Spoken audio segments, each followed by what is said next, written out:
of Joe and Augustine's 6 children. It's been a tough few months. Anytime you lose a loved one, whether it's suddenly or when you see it come and it's hard, you're exhausted, a lot of emotions, and it's just plain sad. Fortunately, my family has received a lot of support from one another and from our friends. A bit of advice I received came from one of my friends, Joe Privatera. Joe lost his parents. His father was a war hero. He knew what I was going through. But he told me to keep my eyes open. He said, your dad is still teaching you. Watch for those lessons. I took his advice. In doing so, I learned a lot over the past 3 weeks. A lot about faith, a lot about love, and a lot about family. I was constantly reminded of the importance of faith. My father was a man of deep faith. He was a devout Catholic. He prayed daily. I remember as a kid being upstairs when I was supposed to be sleeping, run around the hall, and I would peek into my dad's room and I would see him knelt over his bed, saying his prayers. He kept his prayer cards on his nightstand and on the kitchen desk and on the dresser. He was always praying. Sometimes he prayed to St. Jude, the patron saint of desperate cases and lost causes. I learned that early. He would ask St. Jude to take care of anyone who was struggling, anyone who was ill, anyone in need of St. Jude's care. He believed in the power of St. Jude. My father loved St. Jude, but his guardian angel was St. Joseph. He always prayed to St. Joseph, and it was my father's faith in St. Joseph that got him through the most challenging and fearful times in his life. St. Joseph is the patron saint of workers, fathers, unborn children, travelers, and immigrants. But he's also the patron saint of a happy death. St. Joseph always looked out for our dad. Like St. Joseph, my dad was a caring and compassionate man. My father had a deep faith that St. Joseph has been watching over him for nearly 96 years. As Jojo said, he was a gunner on a B-17 bomber. In the early days of the war, the life expectancy, 7 missions. My father flew 35, and he always told us before every mission, he said that prayer, prayed that his crew would return safely, and they did. Even though they went through some horrific battles, their plane, the leading lady, often sustained heavy damage. The crew returned safely, much to the amazement of the ground crew who received him back in London. My dad survived those 35 missions because St. Joseph watched over him and his crew during the war. After the war, my mom and dad were married on May 7th, 1949. Their family grew. They raised 6 children. Dad told us that he prayed that his children would each raise families of our own.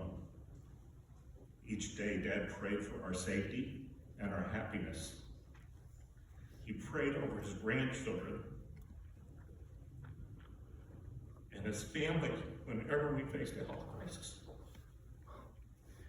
And I kept my eyes open on this past St. Joseph Day because I believe my family witnessed the divine intervention of St. Joseph. So a week ago, this past Friday, March 19th, we thought we were losing our father. We were told that Dad was taking his last breaths. We thought it was appropriate and fitting that St. Joseph would take my father on March 19th, the feast of St. Joseph. My brothers and sisters, we all rushed to his home to say goodbye.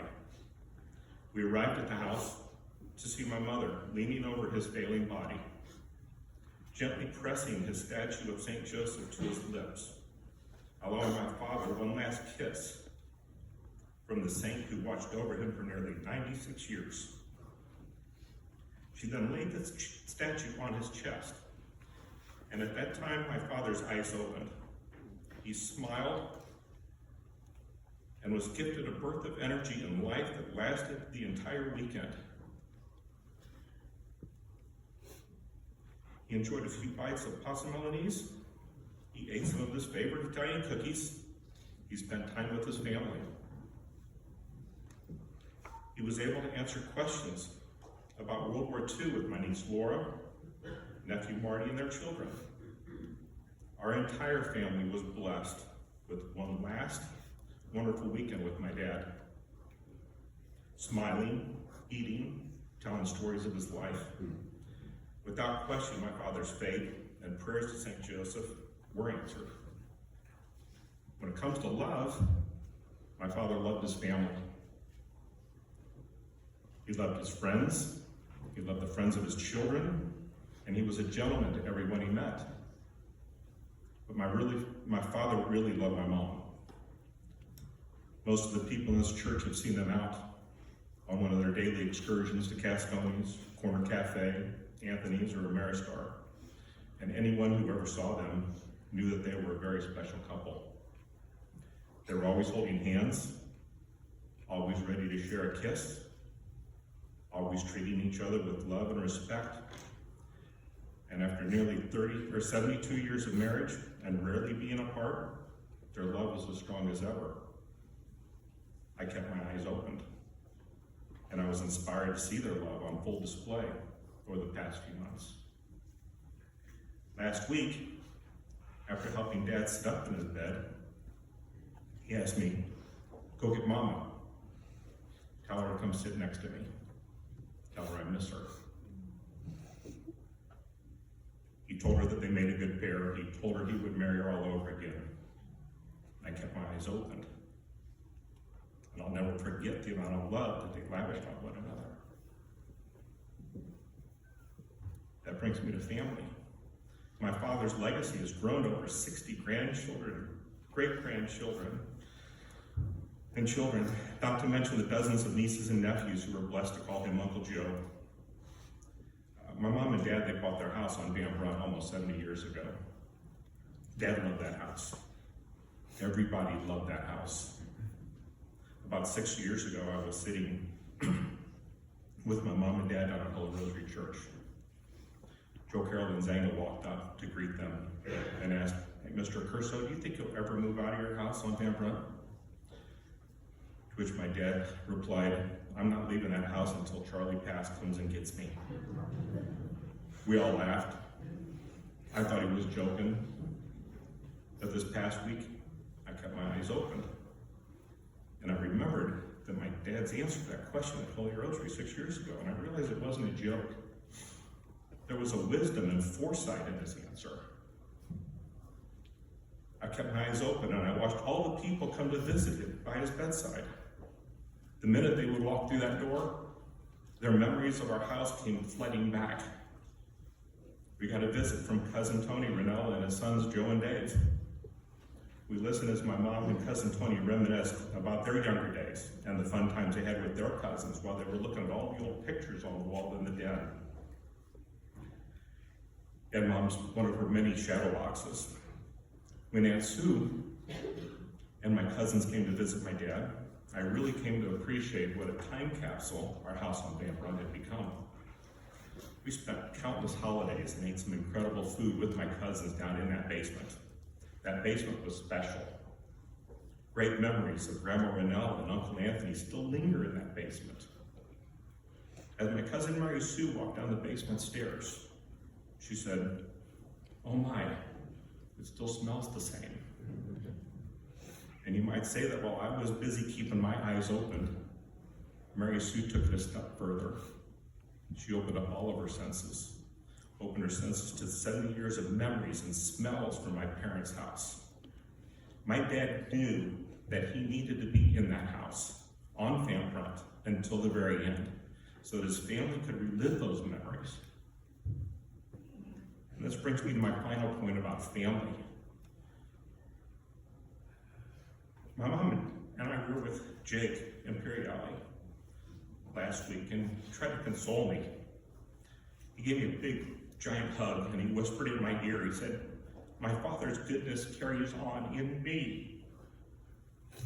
And I appreciated Jake's kind words. I needed to hear him at that moment, but I realized that he It's much bigger than that. My dad's goodness carries on in his wife, and each of his 60 children, grandchildren, and great-grandchildren, and in his dozens of nieces and nephews. He is a part of countless number of friends who he treated as family. My father's goodness is carried on in all of us. This family and this congregation of friends owes it to him. Whether we called him darling, dad, grandpa, Uncle Joe, brother-in-law, or Mr. Accurso, we owe it to him to carry his goodness with us for the rest of our lives, to pass along to our children, our families, and our friends. So, thank you, Joe Privatera. I took your advice. I kept my eyes open. I watched my parents continue to pass along lessons of faith, love, and family until the very end. I witnessed the love of my family every day we were together. And most importantly, my family watched St. Joseph bless our father with a happy death. Thank you for coming to honor our father and hear his story.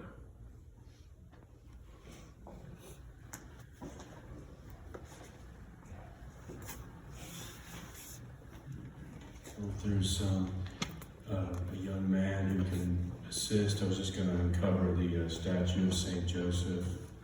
It can be done without killing ourselves on a ladder. I wasn't thinking of you guys. Yeah.